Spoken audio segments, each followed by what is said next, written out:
श्री परमात्मा ने नमः। गीता के महान श्रीमद् भागवत गीता के श्लोक में आपको जीवन के बारे में कितना बड़ा रहस्य पता चलता है। अक्सर हम लोग पूजा करते हैं और भगवान से कहते हैं, मैंने तेरी इतनी पूजा की, इतनी दूर चल के मंदिर आया, फिर भी फर्स्ट नहीं आया, इतना पढ़ा, मेहनत किया, फिर भी तूने भगवान हे प्रभु मुझे फल नहीं दिया, मेरी प्रार्थना नहीं सुनी, मेरी गलती क्या थी भगवान। ऐसा हम लोग कहते हैं, बच्चे अक्सर करते हैं ऐसा।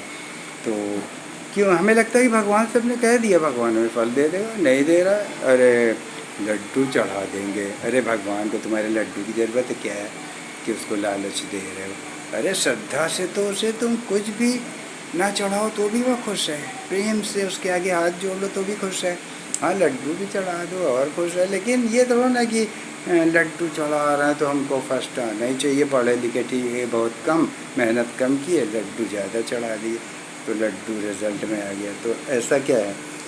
तो ईश्वर करता नहीं है, कर्म का नियम अटल और अनिवार्य उसने बना रखा है। वो जिससे किसी का पक्ष नहीं लेगा कि जो लड्डू चढ़ाया उसको हम ज़्यादा नंबर दिलवा दें, ऐसा थोड़ा ना करेगा। कर्म का अटल नियम बना दिया है क्योंकि वो किसी का पक्ष नहीं लेता, और जो जैसा करता है उसको वैसा भरना पड़ेगा। तुम ईश्वर के पुत्र हो तो भी अगर तुमने गलत किया है तो तुम्हें उसका फल भोगना पड़ेगा। ईश्वर तुम्हें नहीं बचाने आ रहा है, ठीक है? तो वो किसी का पक्ष नहीं लेता, निष्पक्ष है, साक्षी है। कर्म का नियम बना दिया अटल कि जैसा तुम कर्म करोगे वो भरना ही है, तुम्हें बच नहीं सकते, भरोगे कर्म का फल। इसी में ईश्वर की महान दया और उसका न्याय विद्यमान है। ऐसा महात्मा गांधी ने लिखा है कि ईश्वर न्यायप्रिय और दयावान है। इसी से साबित होता है कि उसने बस कर्म जैसा करोगे अपने आप तुम्हारा जीवन वैसा होता चला जाएगा, ऐसा बना दिया है। तो एक श्लोक से इसको कैसे कहा गया है गीता जी में, न कर्तव्यम न कर्माणि लोकस्य सृजति प्रभु, न कर्म फल संयोगम स्वभावस्तु प्रवर्तते।